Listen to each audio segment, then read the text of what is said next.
कमा रब्यानी सगीरा, यानी इस औरत के, ये औरत जब माँ बनती है और उस माँ के सामने हमें अपनी शफकत का इजहार करना है, उस औरत के लिए, उस माँ के लिए। और उस माँ को वो दर्जा दिया गया कि नबी करीम सल्लल्लाहु अलैहि वसल्लम ने बल्कि अल्लाह तबारक व तआला ने अपने दर्जा के बाद वालिदैन का दर्जा रखा है और माँ का दर्जा अब्बा के ऊपर रखा है। एक सहाबी ने नबी करीम सल्लल्लाहु अलैहि वसल्लम से दरियाफ्त किया कि सबसे ज्यादा मेरे हुस्न सलूक का मुस्तहिक कौन है? कहा तेरी माँ। फिर दोबारा पूछा कि फिर कौन? कहा तेरी माँ। फिर सहबारा पूछा कि फिर कौन? कहा तेरी माँ। चौथी बार पूछने के बाद जवाब दिया तेरा बाप। इससे यह पता चलता है कि औरत की अहमियत क्या है। दोस्तों, औरत मां की शक्ल में उसकी इताअत और फर्माबरदारी हमारे लिए लाजिम कर दिया गया है और इंसानी समाज का बहुत मजबूत कड़ी, इंसानी समाज का बहुत मजबूत सतून मां है। और मां के बाद एक बेटी का दर्जा आता है, आपकी बहन का दर्जा आता है, आपकी अहलिया का दर्जा आता है। ये चार औरतें जो कभी माँ की शक्ल में, कभी बेटी और बहन की शक्ल में और कभी बीवी की शक्ल में है, ये इंसानी समाज को बनाने और बिगाड़ने की सबसे बड़ी जिम्मेदारी इन्हीं पर है। अगर एक औरत संवर जाती है, एक औरत सुधर जाती है, एक औरत तालीम याफ्ता होती है, तो पूरा समाज तालीम याफ्ता बन जाता है।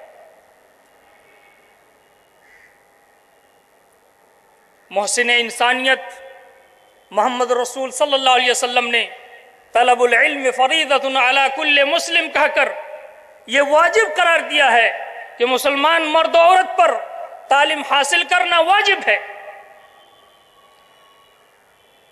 अगर एक औरत लिखी पढ़ी है तो पूरा समाज सुधर जाएगा, पूरा समाज तालीम याफ्ता हो जाएगा। एक अंग्रेज मुफक्किर ने कहा था, मुझे एक तालीम याफ्ता माँ दे दो, मैं तुझे एक तालीम याफ्ता समाज दे दूंगा। उसी चीज को हाफिज इब्राहिम मिस्र के शायर ने कहा, अल उम्मु मदरसतुन इज़ा अअददतहा अअददत शेबन तय्यबल आराकी। माँ एक मदरसा है, एक स्कूल है, बेहतरीन स्कूल है। अगर उसको तुमने तैयार कर दिया तो तुम एक बेहतरीन नस्ल तैयार कर दोगे। तो नस्ल की तरबियत के लिए, नस्ल इंसानी को संवारने के लिए सबसे ज्यादा जिम्मेदारी औरतों पर आती है। कुरान हकीम के अंदर ये आयत, वमिनहुम मन यक़ूलु रब्बना आतिना फिद दुनिया हसना व फिल आखिरत हसना वक़िना अज़ाबन नार, और उनमें से कुछ लोग ऐसे हैं जो रब से ये दुआ करते हैं कि अल्लाह तुम हमें दुनिया में नेकी अता फरमा और आखिरत में भी नेकी अता फरमा और हमें जहन्नम की आग से बचा। इमाम मोहम्मद बिन काब कुरज़ी फरमाते हैं कि इस आयत के अंदर जो हसना और नेकी का तज़किरा है उससे मुराद सालेह औरत है। इसलिए ये वो नेकी है जिसके जरिए अल्लाह ने उसके शौहर को खुशनसीब बनाया, जिसके जरिए बच्चों की सही तरबियत होगी, जिसके जरिए घर में रौनक आएगी, औलाद सालेह होगी, और जिस घर में ऐसी औरत रहेगी वो घर मिसाली होगा। वहाँ से शीरी गुफ्तगू, उम्दा किरदार और हुस्न मामला की किरणें फूटेंगी। इस आयत के अंदर हसना से इमाम मोहम्मद बिन काब कुरज़ी की तफसीर के मुताबिक नेक औरत को मुराद लिया गया। और हमारे समाज के अंदर, इंसानी समाज के अंदर औरत एक इंसान की तस्कीन का जरिया ही नहीं بلکہ افزائش نسل کے ذریعے سے اس دنیا کو باقی رکھنے کا ایک ذریعہ ہے۔ اور آج تیزی کے ساتھ، بہت سرعت کے ساتھ اس نسل انسانی کو، اس انسانی معاشرے کے ایک اہم ستون کو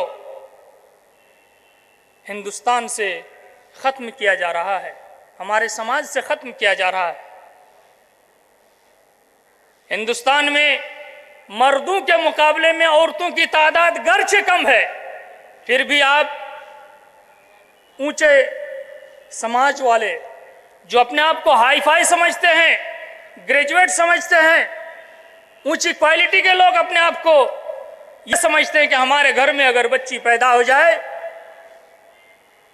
تو اس جاہلی معاشرے کی طرح سے، زمانے جاہلیت کی طرح سے اپنے آپ کو رسوائی کا سبب جانتے ہیں کہ بچی کی پیدائش رسوائی کا سبب ہے۔ یہ ایسی بات نہیں ہے۔ ابھی ہمارے ایک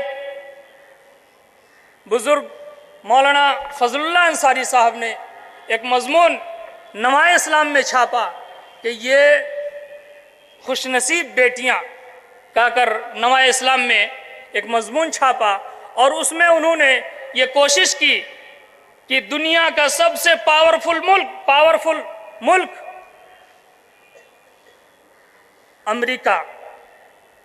امریکہ کی سرزمین میں جو سب سے پاورفل ہاؤس ہے وہ وائٹ ہاؤس ہے، اور اس وائٹ ہاؤس میں پچھلے 50 سالوں تک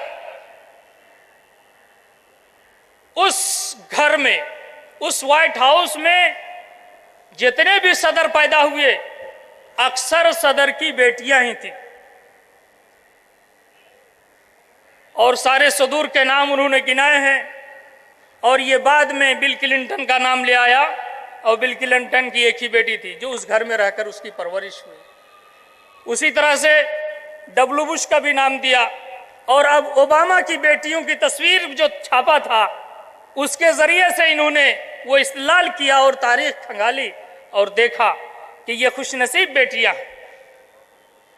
تو یہ بیٹیاں صرف مسلمانوں کے لیے خوش نصیب نہیں، بلکہ انسانی معاشرہ کے لیے بیٹیاں خوش نصیبی کا درجہ رکھتی ہیں۔